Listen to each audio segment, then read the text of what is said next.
Hello, and welcome to People of the Pod, brought to you by American Jewish Committee. Each week, we take you beyond the headlines to help you understand what they all mean for America, Israel, and the Jewish people. I'm your host, Manya Brashear-Pashman.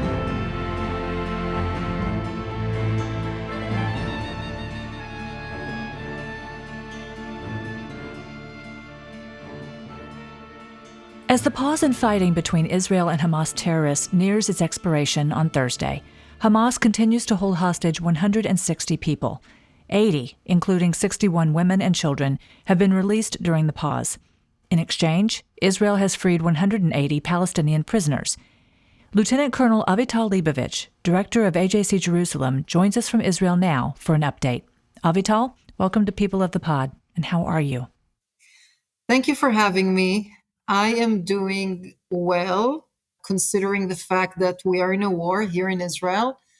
My biggest concern at this time is the well-being of my family. My son is in the army, my daughter is on reserve duty, so that's my number one concern. And of course, the well-being of Israel, the safety and security of Israel. So Avital, what does this pause mean? What is being accomplished during this time? So the pause is something that Hamas pressured Israel because the military pressure was quite significant.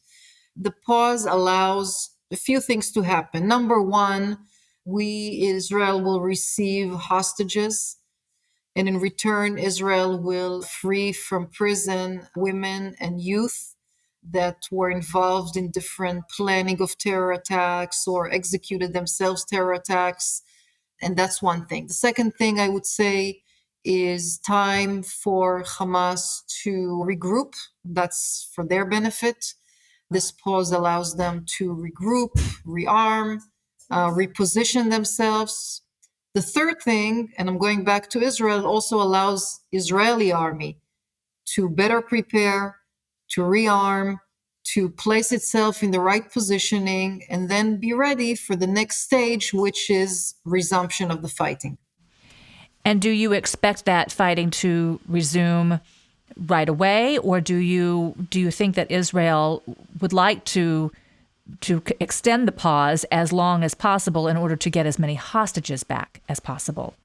Yesterday, there were meetings actually it was a very interesting meeting in Qatar. In the meeting, we had the head of the Egyptian intelligence, the head of the Israeli Mossad, and the Qatari representative, and the head of the CIA, the American CIA.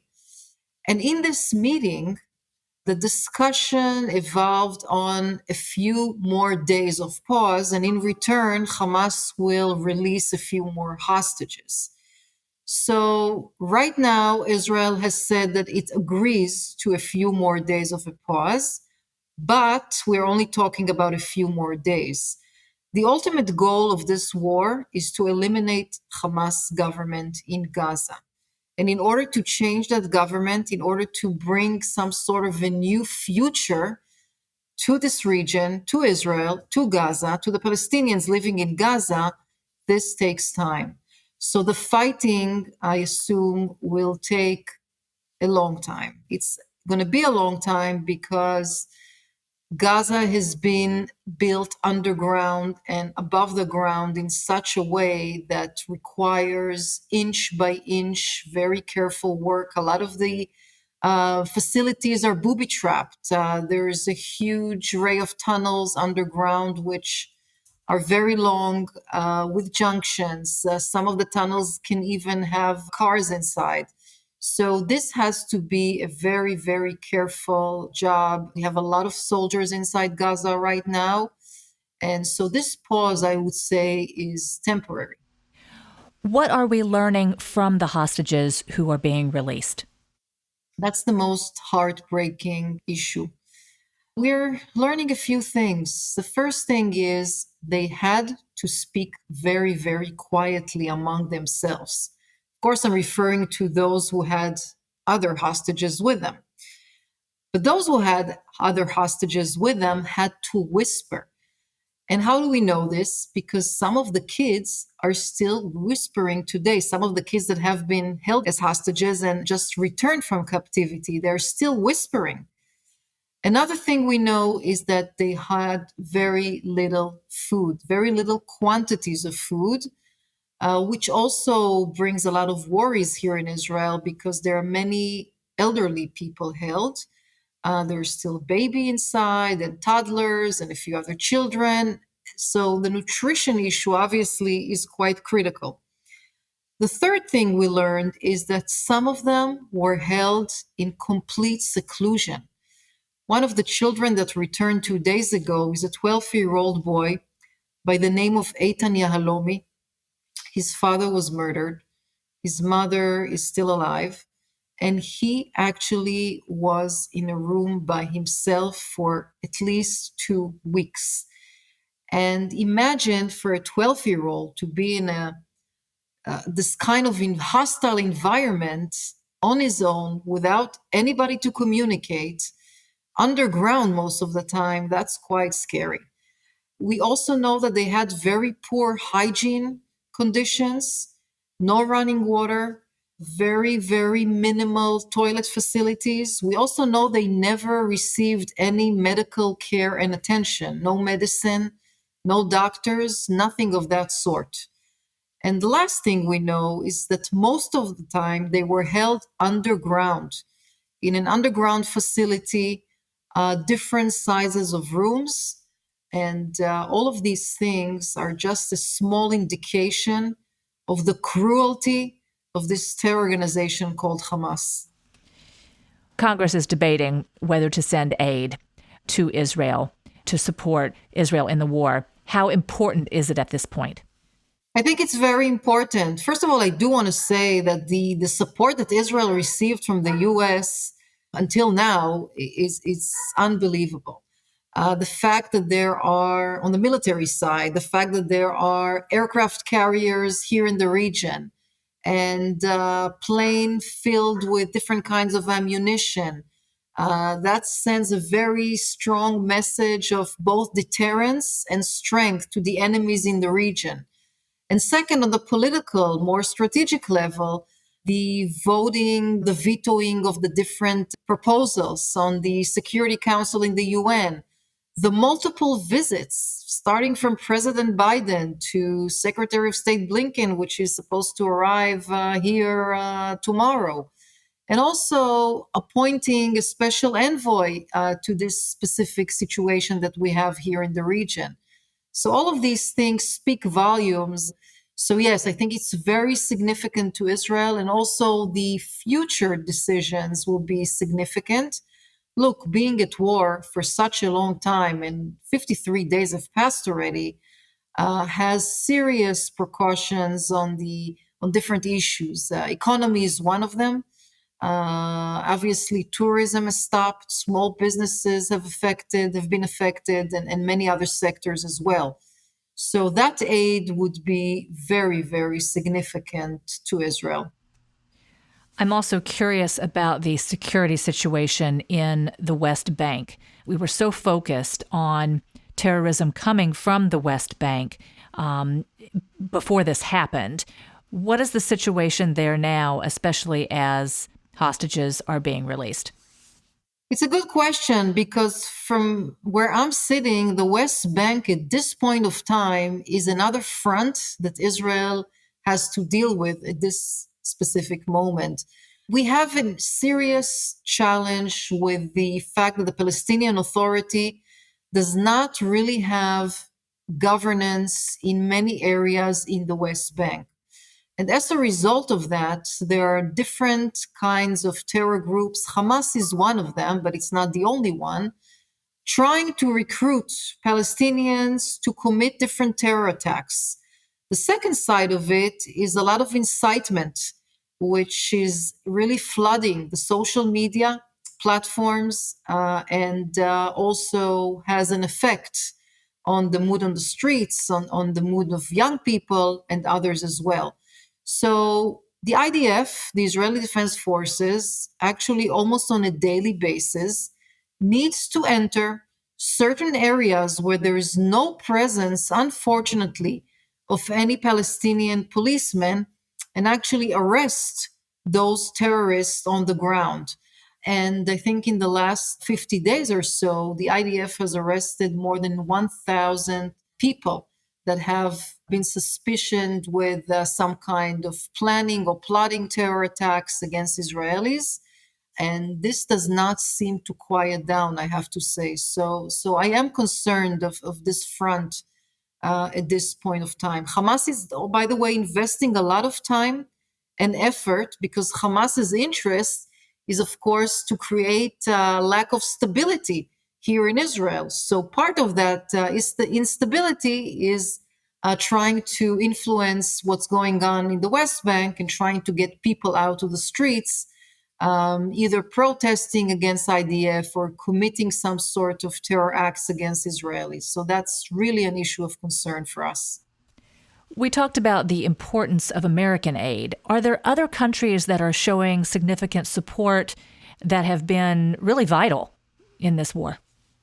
I think that we've seen some very important gestures of support by European leaders from the Czech Republic, from Bulgaria, from the UK, from France, from Japan, from other countries. But I think the number one country in Europe that really stood up and is still standing up, supporting Israel very, very strongly is maybe Germany. And yesterday, the president of Germany visited Israel and visited one of the kibbutzes, a kibbutz called Be'eri. And a lot of the houses there were burnt, and dozens of people were murdered, and others were kidnapped. And he was so touched and moved that he said that the government of Germany intends to donate 7 million euros just for the rebuilding and renovating of this community. But there are other countries as well. And I think Israel has been well supported by the international community. However, the challenge still lays ahead because we are not at the end of this war. And in order to eliminate Hamas, we need more time. And as this time progresses, there will be a lot more pictures, which are not pleasant because pictures from wars are not pleasant pictures. And this may have an impact on different kinds of world leaders. And so we have to continue and explain and gain that legitimization so that Israel could complete its goal and continue to defend itself. I know in conversations with AJC Berlin's director, Remco Limhus, he brought delegations of German officials to Israel, and that has made quite a difference, I think, to see it firsthand. Have there been other delegations from other countries? So we have hosted here in Israel 4 delegations with very short notice. I have a great staff in the office, and they were able to create an itinerary which I think is very experiential on one hand, but on the other hand is also quite touching because how many people in such leadership positions really have the opportunity to really be on the ground and see the situation as it is? So we had here 3 parliamentarian delegations from European countries, East and Western Europe. And we also had here the head of the chair of the Foreign Affairs and Security Committee of the German Parliament. And I met those 3 parliamentary delegations and I briefed them. And I have to say that with all the information that is out there today in 2023 via internet and platforms and social media, still there is not a full understanding of the situation. So taking these participants on the ground, showing them those areas, those communities that have been affected, and taking them to a base that has been turned into a morgue, where even today, more than 80 bodies and body parts are still remain identified because of the terrible condition that they came with. and then explain to them the extent of the atrocities. You can only really get it when you're on the ground. Avital, once this pause expires, and I know it's unclear when that will be, but you've made it clear that it's inevitable, what comes next? I think we are heading into a very difficult time ahead, because once we finish the hostage exchange kind of agreements, then Israel will have to return to the actual fighting part. And Hamas, which is a very bitter psychological warfare enemy, will continue and try to stop this fighting in different psychological ways. Israeli leadership will have to take here tough decisions. Whether the country agrees, for example, I'll give you just one idea of such a dilemma. Let's say Hamas tomorrow morning or in 3 days' time says, complete and finish the fighting altogether, stop for the next 5 years, hold your fire for the next 5 years, and in return, we will return all the hostages. Then what? Then what do you do as a country? What kind of decision will the government take? Will it still continue the fighting to eliminate Hamas? Or will it say, okay, the life of the hostages are more important, and therefore we are canceling the original goal and stopping the fighting? I don't think that will happen. But those kind of dilemmas, I think, will escort Israeli leaders in the next couple of days. I think there will be tough, very tough questions ahead that Israel will need to deal with. Another issue that we haven't discussed is the northern arena. Hamas is a tough enemy, is a cruel enemy. It possesses something like 20,000 rockets, which you use more or less a half, maybe a bit more. But Hezbollah is a totally different ballgame in terms of capabilities, in terms of military capabilities, in terms of ammunition, precise ammunition, and so on. And what will be the policy vis-a-vis Hezbollah? And this is also a question Israel will need to ask itself. And I'm sure that the next week or two will have an indication where this country is heading. There's one thing that is clear to all of us here in Israel, that we cannot go back to the same situation that exists here on October 6, 53 days ago. That situation must be changed. Avital, thank you so much for joining us and giving us an update. Thank you for the opportunity. If you missed our last episode, be sure to tune in for my conversation with 2 Jewish students about the anti-Semitism and threats they faced on their respective college campuses since October 7th. Thank you for listening. This episode is brought to you by AJC. Our producer is Atara Lakritz. Our sound engineer is TK Broderick. You can subscribe to People of the Pod on Apple Podcasts, Spotify, or Google Podcasts, or learn more at ajc.org/peopleofthepod. The views and opinions of our guests don't necessarily reflect the positions of AJC. We'd love to hear your views and opinions or your questions. You can reach us at peopleofthepod@ajc.org. If you've enjoyed this episode, please be sure to tell your friends, tag us on social media with #PeopleOfThePod, and hop on to Apple Podcasts to rate us and write a review to help more listeners find us. Tune in next week for another episode of People of the Pod.